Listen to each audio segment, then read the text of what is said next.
భారతదేశంలో భారత రాజ్యాంగం నిర్దేశించిన సూత్రాలను ప్రభుత్వం ఏలేవారు అమలు చేయాలి.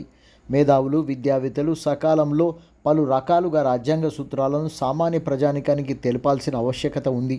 అవసరంతో పాటు భారత జాతీయ పౌరసత్వం కలిగిన వారికి రాజ్యాంగం ఏ విధంగా అమలవుతుందో 80% ప్రజలకు తెలియదు. కేవలం రాజకీయ పార్టీలకు అవసరమయ్యే విషయాల వరకే రాజ్యాంగం గురించి మాట్లాడుతున్నటువంటి అంశాల వరకు కొంత అవగాహన ఏర్పడిందని చెప్పుకోవచ్చు. కారణం జీవన నడవడికలో అవసరం లేకుండా పోవడమే కారణంగా తెలుస్తుంది. రిజర్వేషన్లు విషయంలో దేశ ప్రజలకు అవగాహన కొంత వరకు ఉందని తెలుస్తుంది.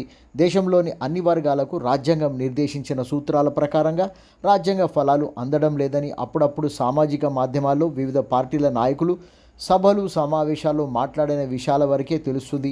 2011 సంవత్సరం ప్రకారంగా జరిగిన కులగణన జనాభా లెక్కల ప్రకారంగా దేశంలో నియోజకవర్గాల్లో జనాభా ప్రకారంగా ఎన్నికలు జరుగుతున్న విషయం తెలిసిందే.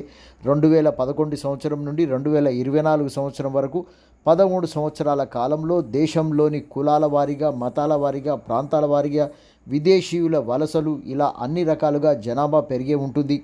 జనాభా లెక్కలు లేనందుకు కూడా నియోజకవర్గాల్లో జనాభా తెలియకపోవడంతో అన్ని రకాలుగా అందాల్సిన ఫలితాలు న్యాయపరంగా అందకపోవడంతో ఆయా కులాలు అభివృద్ధికి నోచుకోకపోవడంలో ఆర్థిక పరిస్థితి, విద్య, వైద్యం కీలకంగా మారిందని విశ్లేషకులు తెలుపుతున్నారు.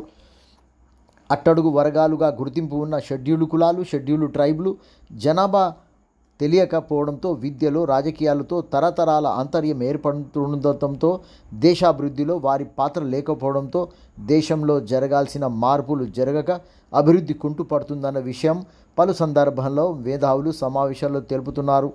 ఈ విషయాన్ని ప్రభుత్వాలు తగిన చర్యలు తీసుకోవాల్సిన అవసరం ఎంతైనా ఉంది. అసంబద్ధమైన కారణాలను సాకుగా చూపుతూ ప్రభుత్వాలు తప్పించుకునే పరిస్థితులు చూస్తున్న దేశ రాష్ట్ర ప్రజలు.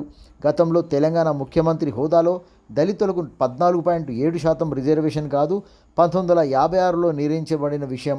2022 సంవత్సరం వచ్చిన షెడ్యూల్డ్ కులాల జనాభా 4 ఇంతలు పెరిగినా అంతే శాతం రిజర్వేషన్లతో షెడ్యూల్డ్ కులాల జీవితాల్లో ఏమాత్రం మార్పు రాలేదని తెలుస్తుందని, 18% ఇవ్వాల్సిన రిజర్వేషన్లను పెంచకపోవడంతో తరతరాలుగా నష్టం జరుగుతున్నదని చెప్పడం, బహిరంగ సభలో మాట్లాడిన, చట్టసభల్లో చర్చించకపోవడం, తీర్మానాలు చేసిన కేంద్ర ప్రభుత్వంలోని సంబంధిత శాఖలతో సంప్రదింపులు చేయకపోవడం, పార్లమెంటు సమావేశాల్లో పార్లమెంటు సభ్యులతో మాట్లాడించకపోవడం తప్పిదమే.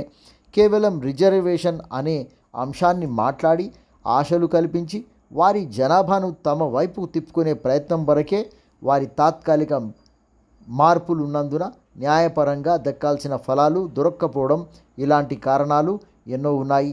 దీర్ఘకాలంగా పోరాల్సిన బాధ్యత కుల సంఘాలపై ఉంది. కానీ కుల సంఘాలు స్వంత పనుల వరకే వారి ధ్యాస ముడిపడినందున రిజర్వేషన్లు జనాభా ప్రకారంగా పెరగకపోగా కాలయాపనతో సుదీర్ఘకాలం పెండింగ్లో ఉండటంతో ఎన్నో రకాలుగా షెడ్యూల్డ్ కులాలు, షెడ్యూల్డ్ ట్రైబులు, బీసీ కులాలు తీవ్రమైన నష్టాన్ని చవిచూస్తున్నాయని ప్రామాణిక సంఘాలు పనిచేయాల్సిన అవసరం ఉందని మేధావులు, విద్యావేత్తలు తెలుపుతున్నారు.